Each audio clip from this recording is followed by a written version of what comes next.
बच्चों, आज से हम लोग अपना नया चैप्टर शुरू करेंगे, जर्नल एंट्रीज, जो कि बहुत इंपॉर्टेंट चैप्टर है। तो जर्नल एंट्रीज में सबसे पहले ये जानना जरूरी है कि जर्नल क्या होता है। तो जर्नल होता है बुक्स ऑफ ओरिजिनल एंट्री। ठीक है, तो बुक्स ऑफ ओरिजिनल एंट्री का मतलब क्या है कि फर्स्ट टाइम जब कोई ट्रांजैक्शन होता है तो यहीं पे रिकॉर्ड होता है। ठीक है, इसमें हम लोग सीखेंगे कि मीनिंग क्या होता है जर्नल का, उसका फॉर्मेट क्या है, फीचर्स क्या है जर्नल का, और उसका एडवांटेज लिमिटेशन क्या है, रोल क्या है, और किस तरह से रिकॉर्ड करते हैं।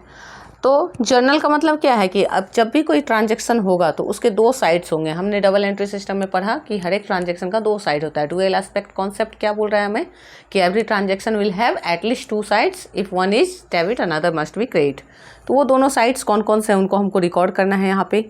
ठीक है, फॉर्मेट हम लोग बनाते समय सम सीखेंगे। फीचर्स क्या है, इससे क्या बेनिफिट होता है, जैसे ही कोई ट्रांजैक्शन होता है उसी समय रिकॉर्ड हो जाता है तो किसी भी ट्रांजैक्शन के छूटने का कोई चांस नहीं रहता है। फिर उससे आगे लेजर में पोस्टिंग करना और समरी बनाना, trial balance, journal, trading, PL, balance sheet सब आसान हो जाता है। फिर लिमिटेशंस क्या है जर्नल के, तो ये क्या है, डबल एंट्री सिस्टम पे बेस्ड है, डिफ़िकल्ट है, कॉम्प्लिकेटेड है। हमें थ्योरी पार्ट में बहुत ज़्यादा नहीं जाना होता है 11 में, और अकाउंटेंसी में भी थ्योरी में बहुत नहीं जाना होता है। बस कॉन्सेप्ट क्लियर करना है हमें और उसके बाद फिर प्रैक्टिकल सम्स देखने हैं। ठीक है, सबसे बड़ा दिक्कत क्या है जर्नल में कि मैक्सिमम बच्चों का जो अकाउंटेंसी वीक होता है उसका रीज़न यही एक चैप्टर है जर्नल, कि उनका जर्नल वीक होता है। जर्नल सही से नहीं आने से बच्चे आगे के चैप्टर्स को भी अच्छे से नहीं कर पाते। तो आप बहुत वैल्यू देके इस चैप्टर को सीखिए। अगर हो सकता है अभी तक तो आप लोगों ने सीख लिया होगा, अगर नहीं भी सीखा है इसको तो अच्छे से उसको रिवाइज कीजिए। और इस वीडियो में मैं उसको बहुत अच्छे से सिंपल तरीके में एक्सप्लेन करूँगी ताकि आपका जर्नल का सारा डाउट चला जाए। तो ओरिजिनल एंट्री का बुक एक जर्नल तो होता ही है, इसके अलावा भी और भी बहुत सारे बुक होते हैं ओरिजिनल एंट्री के। कैश बुक होता है, परचेज बुक होता है, सेल्स बुक होता है, purchase return book, sales return book, bills receivable book, bills payable book और जर्नल प्रॉपर। तो जिसमें बिल्स पेबल, बिल्स रिसीवेबल हमारे सिलेबस से हट गया, हमें अब नहीं पढ़ना है।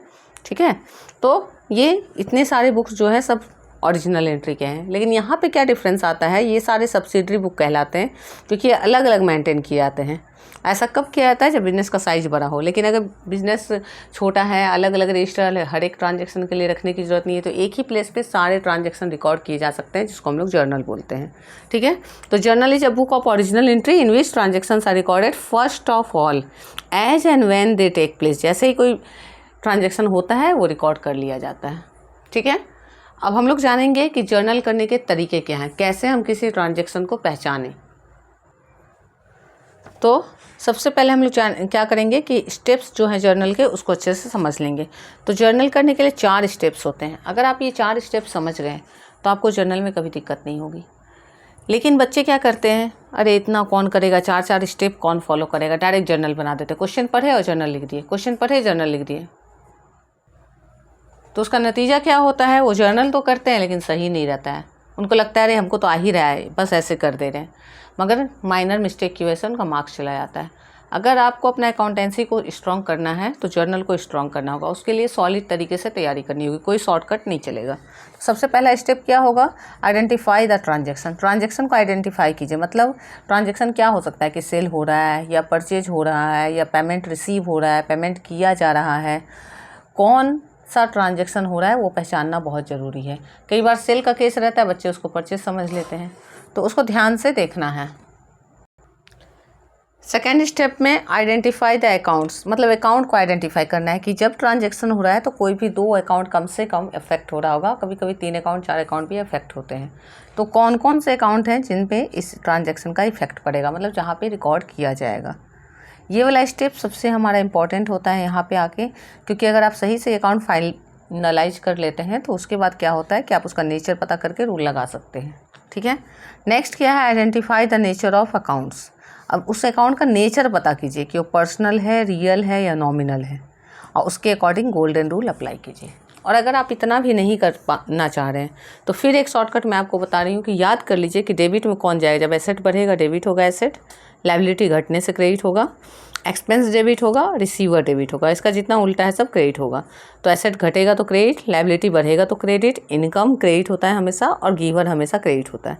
तो अगर आप एक साइड का ही आइटम को याद कर लें कि assets plus liability minus expense receiver, ये 4 हमारा डेबिट आइटम, मतलब 4 आइटम याद रख लीजिए, तो बाकी जो बचेगा सब क्रेडिट हो जाएगा। तो इसके थ्रू भी आप बना सकते हैं। ठीक है। अब हम लोग एक प्रैक्टिकल सम देखते हैं। उससे पहले आप फॉर्मेट देखिए कि फॉर्मेट कैसे बनता है।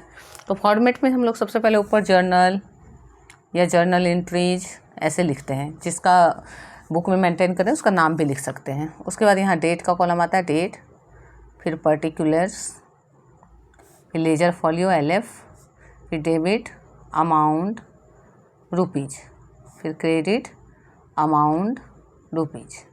ध्यान दीजिएगा कि डेबिट और क्रेडिट अमाउंट का इक्वल साइज का कॉलम हो। ऐसा नहीं होना चाहिए कि एक कॉलम चौड़ा है एक कॉलम कम चौड़ा है। LF एकदम पतला सा रखते हैं क्योंकि कुछ लिखना नहीं इसमें। पर्टिकुलर्स में जितना ज़्यादा जगह रख सकें और डेट के लिए थोड़ा सा जगह कि डेट लिखा सके, ठीक है। तो ये हमारा फॉर्मेट होता है। अब पहला क्वेश्चन हम लोग कर रहे हैं, ठीक है। DK गोयल बुक का पहला क्वेश्चन है ये। मार्च 2023 है तो ईयर सबसे टॉप में लिख दिए 2023, मार्च 1 है तो मार्च 1 हमने लिया। क्या लिखा है, Manohar Lal and sons started a business. और किसका ट्रांजैक्शन हो रहा है, मनोहर लाल एंड सन्स का। Enter the following transaction in the journal of Manohar Lal and sons. तो मनोहर लाल और सन्स बिजनेस शुरू कर रहा है। तो हम जानते हैं कि बिजनेस एंटिटी कॉन्सेप्ट बोलता है कि बिजनेस अलग है और बिजनेस मैन अलग है, ठीक है। यानी यहाँ पे क्या हो रहा है, मनोहर लाल बिजनेस में पैसा इन्वेस्ट कर रहा है तो वो बिजनेस को पैसा दे रहा है। तो ऑनर जो भी पैसा या सामान इन्वेस्ट करता है बिजनेस में उसको बोलते हैं कैपिटल। तो यहाँ क्या होगा कि गिवर कौन है, मनोहर लाल, लेकिन गिवर का नाम नहीं लिखा के उसके जगह क्या लिखाएगा, कैपिटल। इसको ऐसे याद रखेंगे कि भाई ऑनर है, ऑनर का नाम तो नहीं ले सकते हैं। कोई भी एम्प्लॉय अपने ऑनर को नाम लेके बुलाता है क्या, तो उसको रिप्रेजेंट करने के लिए एक अकाउंट का नाम लगा दिया जो इसका नाम है कैपिटल, ठीक है। उसके बाद क्या लगा रहा है बिजनेस में, कैश। तो बिजनेस में क्या आ रहा है, कैश। तो कैश आ रहा है तो क्या हो रहा है हमारा बिजनेस में, एसेट प्लस हो रहा है ना। हमने क्या लिखा यहाँ कि एसेट प्लस को क्या करते हैं, डेबिट। तो कैश को हम लोग कर देंगे डेबिट, तो लिखेंगे कैश अकाउंट डेबिट, ठीक है। इसके बाद यहाँ गिवर कौन है, मनोहर लाल। तो मनोहर लाल कौन है, मालिक। मालिक का नाम नहीं लिखना है तो उसके बदले क्या लिखेंगे, टू कैपिटल अकाउंट। तो cash account debit to capital account. बनाते बनाते आपको याद हो जाएगा कि जब भी स्टार्टेड बिजनेस विद कैश होगा तो cash account debit to capital account होगा। अमाउंट लिख देंगे, डेबिट के सामने डेबिट का अमाउंट, क्रेडिट के सामने क्रेडिट का अमाउंट। देखिए ये डेबिट में लिखा है, ये क्रेडिट में लिखा है।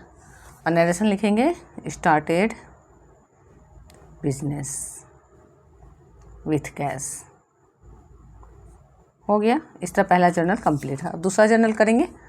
इसके बाद आप एक लाइन छोड़ देंगे तो और अच्छा लगेगा। एक लाइन छोड़ के तब लाइन खींचेगा। मैं यहाँ थोड़ा सा कि एक ही पेज में ज़्यादा आ जाए फिर टर्न करना पड़ेगा बार बार पेज, तो मैं एक लाइन छोड़े बिना बना रही हूँ, ठीक है। तो मार्च 2। अब मार्च 2 में अगर लाइन नहीं भी छोड़ रहा है तो बीच में एक लाइन नरेशन को अंडरलाइन हमेशा करेंगे। मार्च 2 में क्या लिखेंगे, परचेज फर्नीचर फॉर कैश है। Purchase furniture for cash. तो फर्नीचर क्या होता है, एसेट होता है। तो फर्नीचर आ रहा है बिजनेस में। और कैश क्या होता है, वो भी एसेट होता है, जा रहा है। तो जो एसेट आ रहा है उसको डेबिट कीजिए, जो एसेट जा रहा है उसको क्रेडिट कीजिए। तो फर्नीचर अकाउंट डेबिट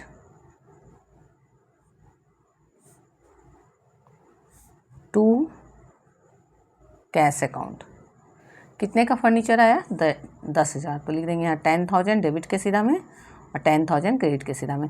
डेबिट में डेबिट लिखते हैं, क्रेडिट में क्रेडिट नहीं लिखना पड़ता। 2 लिख दिया मतलब वो क्रेडिट हो गया, ठीक है। नरेशन जो हुआ है वो बताना है। फर्नीचर परचेज्ड फॉर कैश हो गया। नेक्स्ट क्या है, मार्च 4।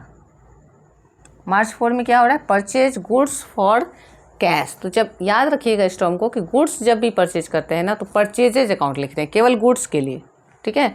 गुड्स के लिए क्या लिखते हैं, परचेजेज अकाउंट। और परचेज को मानते हैं एक्सपेंस, ठीक है। यहाँ गुड्स को एसेट नहीं मान लेंगे और एसेट मान के नहीं करेंगे। क्या करेंगे यहाँ, गुड्स परचेज को हम लोग, क्योंकि गुड्स क्यों खरीदा है, यूज करने के लिए नहीं खरीदा, उसको बेचने के लिए खरीदा है। तो ये परचेज हो रहा है तो परचेजेज अकाउंट को डेबिट करते हैं, क्योंकि परचेज एक्सपेंस है तो एक्सपेंस को हम लोग क्या करते हैं, डेबिट। तो परचेजेज अकाउंट डेबिट, जब भी गुड्स परचेज होगा तो परचेजेज अकाउंट डेबिट लिखाएगा हमेशा, ठीक है। और 2 में अब क्या जा रहा है, तो फॉर कैश, कैश दे रहे हैं, पैसा दे के खरीदे तो कैश जा रहा है, एसेट माइनस हो रहा है, कैश है मतलब एसेट माइनस हो रहा है, तो क्या हो जाएगा, क्रेडिट हो गया। तो कितने का गुड्स खरीदा है, 25,000 का। तो परचेज में भी 25,000 लिखाएगा कि 25,000 का परचेज हुआ, और कैश में भी 25,000 लिखाएगा, 25,000 कैश गया। नरेशन क्या होगा, गुड्स परचेज्ड फॉर कैश। अब यहाँ ये याद रखिएगा कि फर्नीचर जब परचेज हुआ था तो हमने फर्नीचर लिखा था, लेकिन जब गुड्स परचेज हो रहा है तो हम लोग परचेज लिख रहे हैं। फिर मार्च 4 के बाद मार्च 5 में ही, मार्च 5 में क्या है, बॉट गुड्स फ्रॉम कमलेश। अब यहाँ फ्रॉम कमलेश बोल दिया मतलब क्या, कमलेश से, फॉर कैश तो नहीं बोल रहा है, यानी उधार खरीदा है। तो यहाँ कमलेश दे रहा है सामान बिजनेस को, तो गिवर हो गया।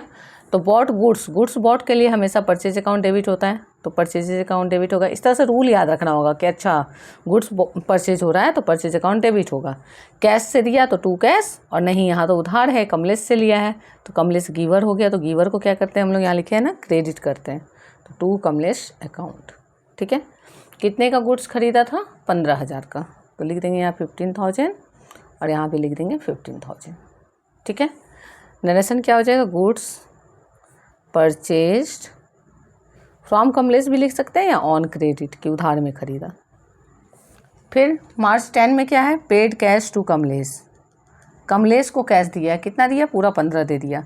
तो अब कमलेश को कैश दिया तो कमलेश यहाँ क्या हो गया, रिसीवर बन गया, कैश मिल रहा है उसको, तो कमलेश को डेबिट करेंगे, कमलेश अकाउंट डेबिट कितना से, तो 15,000 से। ठीक है, और टू क्या जा रहा है बिजनेस से, कैश, एसेट माइनस हो रहा है, तो कैश अकाउंट कितना, 15,000। नरेशन क्या लिखेंगे, कैश पेड टू कमलेश। और अगर आपको एग्जाम में टाइम नहीं है तो कैश पेड लिख के भी आप नरेशन बंद कर सकते हैं। नरेशन लिखना जरूरी है, कितना लिखना है इसका कोई ये नहीं है। मार्च 16 क्या है, परचेज गुड्स फ्रॉम सोहन, तो फिर यहाँ गुड्स परचेज जब होगा तो क्या लिखेंगे, परचेज अकाउंट डेबिट, तो परचेजेज अकाउंट डेबिट टू, अब किससे खरीदा है, सोहन से, कैश तो नहीं दिया, उधार हो गया, तो टू सोहन्स अकाउंट। जब भी नाम है और फॉर कैश नहीं लिखा है मतलब उधार है। ठीक है, तो कितने का गुड्स खरीदा, 6,000 का, तो 6,000। अमाउंट लिखते समय ध्यान दीजिए कि एक डेबिट के सीधा एक क्रेडिट के सीधा लिखा आएगा। नरेशन क्या हो जाएगा, गुड्स परचेज्ड ऑन क्रेडिट। ठीक है, ये भी हो गया, मार्च 16 हो गया। अब हम लोग कौन सा करेंगे, अब हम लोग करेंगे मार्च 18, मार्च 18 का करेंगे।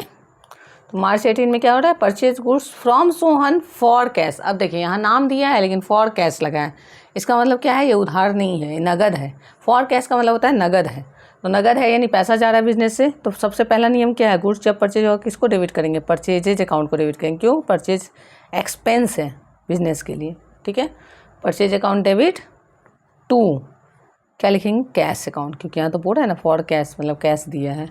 कितने का है, 8,000, तो 8,000।